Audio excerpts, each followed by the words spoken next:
ከሀገር ወጣሽ። ዛሬ ደግሞ ይመችሽ ሄርሜላ። በነገራችን ይመችሽ፣ በእጅሽ አስገባሽ። ለማንኛውም ይመችሽ ማለት ነው። ይሄንን ነው የምለው።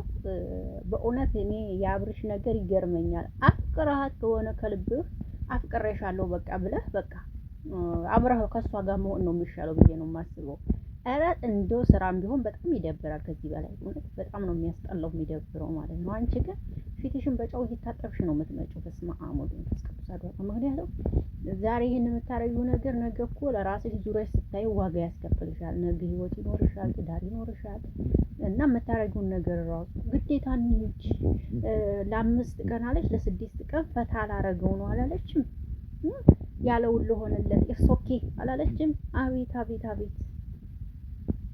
ሰላም ጤና ይስጥልኝ። እንዴት ናችሁ? ደህና ናችሁ ወይ? አቢ ነኝ። እዚህ ቤት አዲስ ከሆናችሁ ቤተሰብ ሁኑ። አብራችሁ ላላችሁ አመሰግናለሁ። ሰላም ጤና ፍቅር ከእናንተ ጋር ይሁን እያልኩ በአዲስ ቪዲዮ መጥቻለሁ። ይሄ ቪዲዮ ከተመቻችሁ ላይክ፣ ሼር፣ ኮሜንት አስተያየት መስጠታችሁ እንዳትረሱ። ኧረ በስመ አብ። አብርሽ ገደል ግባ የሚባል ተከትሎ የሚገባ ሰውዬ ነው ማለት ነው። ወንድ ልጅ ቆፍጠን ሲል ነው የሚያምርበት ማለት ነው። ወንድ ልጅ ቆፍጠን ሲል ነው። እኛ ከካሜራ ጀርባ ምንቱን የምናውቀው ነገር የለም። አይመለከተንም ከካሜራ ጀርባ ያለውን ካሜራ ላይ ያለውን እንጂ። ነገር ግን በፍጹም ቆፍጠን ያልክ ሰው አይደለም። እያየሁህ ነው ማለት ነው። ጉንጩን ስትስመው ይሳማል። ለምን ከንፈርህን አትሰጣትም? ይሄ ነው የቀረው። እሱ ከካሜራ ጀርባ ይሆናል። ግን እዚህ ላይ ለምን አትሰጣትም? እንደዚህ እየሆነች እንደው በስመ አብ። ኧረ እህቴ እንደዚህ አትሁኝ የኔ ቆንጆ። ስራም ቢሆን ለእይታም ብለሽ ይሁን ለቪውን ብለሽ ከሆነ በጣም ነው እንትን የሚለው ጥሩ አይደለም። እናት እንደዚህ ባትሆኝ ማለት ነው። እና ለነገሩ ባንቺ አልፈርድም። የምፈርደው በሱ ነው። እሱ ነው ፊት የሰጠሽ። ዞር በይልኝ ከፊት የኔ ቢልሽ እኮ በጣገቡ አደርሽም። አይ ነው ግን በቃ ይዘሽ ወጣሽ። እንደፈለግሽ አድርጊ። ይመችሽ፣ ያራዳ ልጅ ይመችሽ። ተመቸሽ በእውነት በቃ ይሄ ነበር አላማሽ፣ ይሄ ነበር ምኞትሽ። ምኞትሽን አሳክተሻል። በቃ አብርሽን ብቻውን ይዞ መሄድ ነበር አላማሽ። እንዳልሽውም ደግሞ ተሳክቶልሻል። ይሄ ነበር አላማሽ፣ ተሳክቶልሻል። ዛሬ እንኳን ደስ ያለሽ ሄርሜላ ማለት ነው። እንኳን ደስ ያለሽ።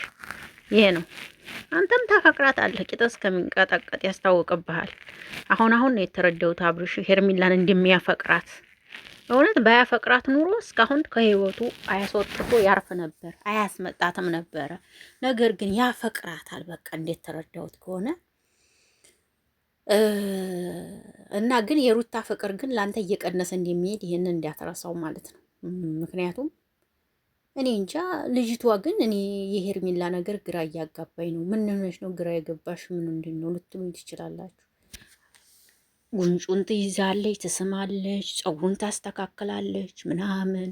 ዛሬማ ደግሞ እንደዚህ ጉንጭና ከንፈሩን ያዘች ወደ እሱ አስጠግታ እኮ። ኧረ ተይ ሄርሜላ ተይ፣ ሴት ነሽ የኔ እናት። ምን ሆነሽ ነው የኔ እህት? ለነገሩ ጀግና እያሉሽ ነው፣ አይፈረድብሽም። ግን እንደዚህ ሲያረግ ጀግና የምትሉ ሰዎች እኔ ለእናንተ ድጋፍ አልሰጣችሁም። እንደዚህ እየሆነች ጀግና የምትሏት ሰዎች፣ እንደዚህ እየሆነች ብርች የምትሏት ሰዎች እኔ ለእናንተ ምንም አይነት ድጋፍ አልሰጣችሁ። ምክንያቱም ምንም ጀግና የሚያስብል ነገር አንድም የለውም። ይሄ ነገር ምንም በፍጹም የሰው ባል ላይ ጥልጥል ብሎ ጀግና ይሄ የሚያስብል ነገር አይደለም። እውነት ነገ እናንተ ይሄ ነገር በእናንተ ቤት ቢገባ ምን ይሰማችኋል? በሩታ ቦታ ሆናችሁ አስቡ። ሩታ ክፍተት እየፈጠረች ነው ምናምን እያላችሁ ነው ብዙዎቻችሁ። ደግሞ እንዴና ሩታሽ ምን ታርጋ? አብርሽን እንዴ በግ ትጠብቅ እንዴ? ተከተላ የተወጣ የተገባ እያለች ትጠብቅ እንዴ? እስቲ እናንተም ሀሳብ ስጡበት። ሰው እኮ ፍቅረኛሞች ከሆነ ተማምኖ በፈጣሪው ተማምኖ መኖር ነው አይደለ? እኔ አገባዋለሁ፣ አፈቅረዋለሁ፣ እኔ እሱ የተወጣ የተገባ ስላልኖርም ፈጣሪውን ፈርቶ የሚያደርገውን ነገር ይተው እንጂ እኔ የት ገባህ፣ ይሄን አደረግክ፣ ለምን ይሄን ፈጸምክ የምልበት አንድም ነገር አይኖረኝም። እሱን ስጠብቅ አልውልም አይደል እንዴ? ስለዚህ ሩታም እንደዛ ነው። ፈጣሪውን ፈርቶ ለሚስቱ ክብር ካለው አርፎ ስራም ቢሆን ይሄ ጥሩ አይደለም። ስራ ነው በእርግጥ እየሰሩ ያሉት 1 አመት ሙሉ ማለት ነው። 1 አመት ሙሉ ስራ ነው፣ ይሄም ስራ ነው የሚሰሩት። ግን ደግሞ እንደዚህ አይነት ስራ እኔ ስራ ነው ብዬ አልመኘውም። እውነት ይደብራል ከሚባል በላይ። ማንኛውም ልብ ይስጥህ። አብርሽ ግን የምታረገው ነገር ደስ የሚል አይደለም። አንቺ መቼም ከሰው ህይወት አትወጭም። አንቺም ሁለተኛ ነገር ልጅ ትይዣለሽ። በእኔ ይሄ የታወቀ ነው።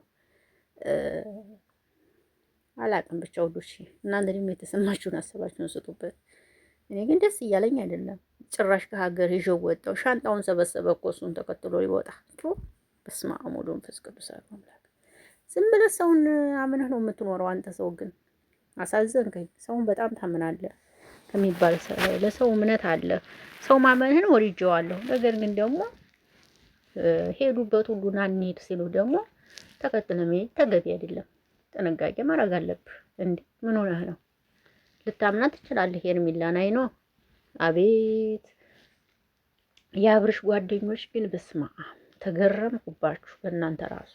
ሂድ ሂድ ሂድ ሂድ እኮ ነው እናንተ የሚሉት። ከሩታ ጋር የሄዱና ደግሞ ይላሉ። ከሁለቱም እኮ ነው የሚያሽቃብጡት እኮ ደግሞ የአብርሽ ጓደኞች ኦር ወንድሞች ከሁለቱም እኮ ነው የሚያሽቃብጡት።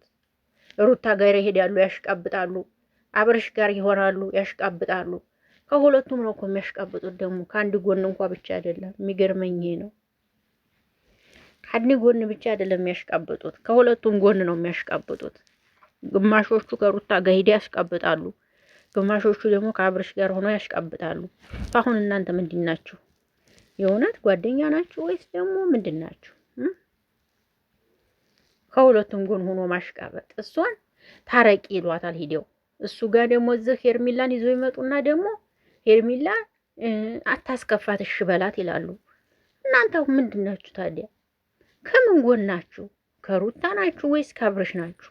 ከሁለቱም ቦታ ሆናችሁ እኮ ነው የምታሽቃብጡት። በስመ አብ ወወልድ ወመንፈስ ቅዱስ። አሁን እናንተም ጓደኛ ልትባሉ ነው? ለነገሩ እናንተም ስራ እየሰራችሁ ስለሆነ አልፈርድባችሁም።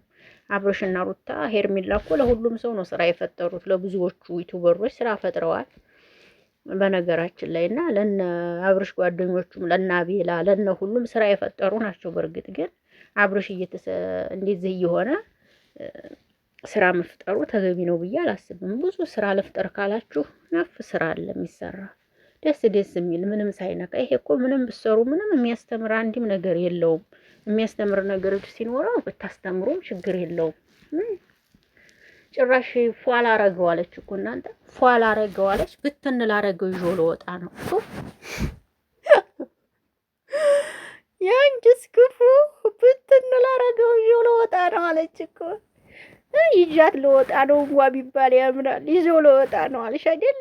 ዝጊዮ ኧረ ልብ ይስጥሽ ማርያምን፣ ልብ ይስጥሽ ሄርሜላ። በእውነቱ በጣም በጣም በጣም ደፋር ልጅ ነሽ ከሚባል በላይ። በስመ አብ ወወልድ ወመንፈስ ቅዱስ አሐዱ አምላክ። እግዚአብሔር እንደሆነት ይቅር ይበልሽ። ይሄንን ነው የምልሽ እኔ። እንደዚህ ደፋር መሆንሽ ማን ፊት ሰጥቶሽ ነው? እንደዚህ በያለሽማ ጀግና ሰው አለ ከጎንሽ። እውነት ለመናገር ለዛ ነው እንደዚህ የምትሆኚው ብዬ ነው የማስበው።